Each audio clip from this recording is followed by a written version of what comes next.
Shalom saudara dikasihi Tuhan Yesus Kristus. Selamat malam, selamat berjumpa dalam renungan pada malam hari ini. Saya mengucapkan salam sejahtera buat saudara semua dimanapun saudara berada. Damai dan sukacita oleh Roh Kudus melimpah senantiasa dalam hati dan kehidupan saudara semua. Sebelum kita mendengarkan renungan firman Tuhan, mari sama-sama kita berdoa. Bapa kami yang di surga, Bapa dalam nama Tuhan Yesus Kristus, kami bersyukur untuk berkat penyertaan Tuhan di sepanjang hari ini. Tuhan sudah menolong kami dalam segala aktivitas kami. Pada saat ini kami mau mendengarkan sabda kebenaran firman-Mu. Urapi setiap kami, jamah hati kami, sehingga kami dapat memahami akan kehendak-Mu. Dalam nama Tuhan Yesus kami berdoa. Haleluya, amin. Saudara dikasih Tuhan, pembacaan Alkitab kita pada saat ini terdapat dalam Kitab Kidung Agung pasal yang ke-5. Saudara dapat membacanya secara pribadi setelah mendengarkan renungan ini. Saya akan membaca Kidung Agung 5 ayat yang ke-16. Tertulis demikian. Kata-katanya manis semata-mata, segala sesuatu padanya menarik. Demikianlah kekasihku, demikianlah temanku, hai putri-putri Yerusalem. Saudara yang dikasih Tuhan, komunikasi dalam perkawinan adalah ibarat seperti oksigen untuk kehidupan. Tanpa komunikasi, perkawinan bisa menjadi bermasalah. Perkawinan antara suami dan istri telah menjadi sebuah ketetapan dari Tuhan sejak awal penciptaan dengan tujuan. Pertama adalah agar bumi dipenuhi dengan keturunan manusia.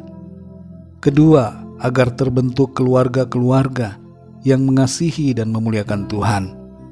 Dan yang ketiga, agar manusia menguasai, mengelola, dan memelihara bumi.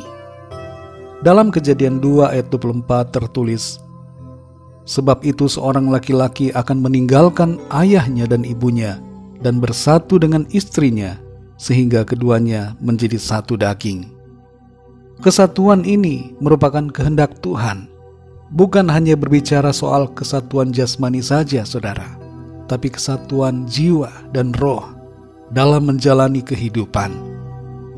Saudara yang dikasih Tuhan, jatuh cinta merupakan perkara yang jauh lebih mudah daripada memelihara cinta.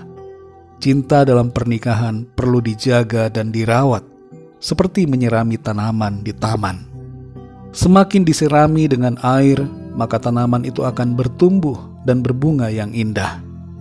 Demikian juga cinta dalam pernikahan perlu selalu disiram, dijaga agar bertumbuh, sehingga kehidupan rumah tangga terus senantiasa berbahagia. Salah satu aspek yang perlu diperhatikan dalam pernikahan adalah komunikasi. Tanpa komunikasi yang baik, hubungan antara suami dan istri bisa menghadapi konflik.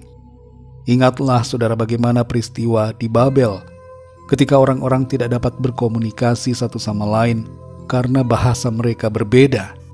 Pada akhirnya mereka berpisah satu dengan yang lain. Jadi harus ada satu bahasa dalam rumah tangga, dan terutama adalah bahasa kasih. Komunikasi hendaknya dilandasi dengan cinta kasih, sehingga hubungan menjadi selalu baik dan harmonis. Dalam Kidung Agung 5 ayat 16 ini dikatakan, kata-katanya manis semata-mata. Mari kita perhatikan di sini saudara. Salah satu karakter yang dimiliki oleh mempelai pria dalam ayat ini disebutkan adalah memiliki perkataan yang manis. Dan tentu saja bukan hanya mempelai pria atau suami, tapi juga mempelai wanita atau istri hendaknya mempunyai perkataan yang manis dalam berkomunikasi. Hal ini bisa dilatih dalam interaksi sehari-hari. Singkirkanlah kata-kata yang tidak baik, yang kasar dan menyakiti hati. Kesalahpahaman dan pertengkaran memang bisa saja terjadi. Namun pada saat yang demikian, tetaplah ingat untuk menjaga perkataan kita. Dalam Amsal 16 ayat 24 tertulis, perkataan yang menyenangkan adalah seperti sarang madu, manis bagi hati dan obat bagi tulang-tulang. Tidak dapat dipungkiri bahwa kata-kata bisa membangun dan bisa juga meruntuhkan. Dalam surat Yakobus pasal 3, kita diajarkan untuk menguasai lidah, Dan dalam Amsal 18 ayat 21 dikatakan bahwa ada dampak dari setiap perkataan terhadap kehidupan kita. Mari saudara yang dikasihi Tuhan, dalam rumah tangga, keluarga, milikilah kata-kata yang manis, yang membangun dan menyenangkan. Dan dalam hubungan kita dengan Tuhan, Tuhan juga menghendaki agar kita mempunyai perkataan yang baik terhadap Tuhan. Dalam 1 Korintus 10 ayat 10 dikatakan, janganlah bersungut-sungut. Mari biarlah dari mulut kita senantiasa keluar pujian dan syukur kepada Tuhan yang layak kita puji dan muliakan. Mari kita berdoa saudara. Bapa kami yang di sorga, Bapa dalam nama Tuhan Yesus Kristus, kami mengucap syukur untuk firman-Mu yang sudah kami baca, dengar, dan renungkan bersama. Lewat firman-Mu kami belajar untuk menjaga perkataan kami, supaya kami memiliki perkataan yang manis. Komunikasi yang kami bangun dalam rumah tangga, dalam keluarga, adalah komunikasi yang baik. Tidak saling menyakiti lewat kata-kata, tapi saling membangun dan membuat suasana menjadi baik, harmonis dan berbahagia. Terima kasih untuk firman-Mu. Ajar kami Tuhan, pimpin kami Roh Kudus, supaya kami senantiasa menjaga perkataan kami.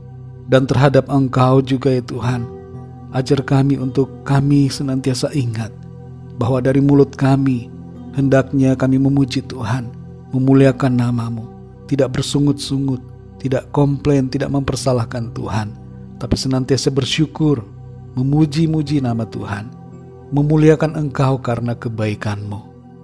Terima kasih ya Bapa. Pada saat ini kami berdoa, mohon perlindungan-Mu di sepanjang malam ini.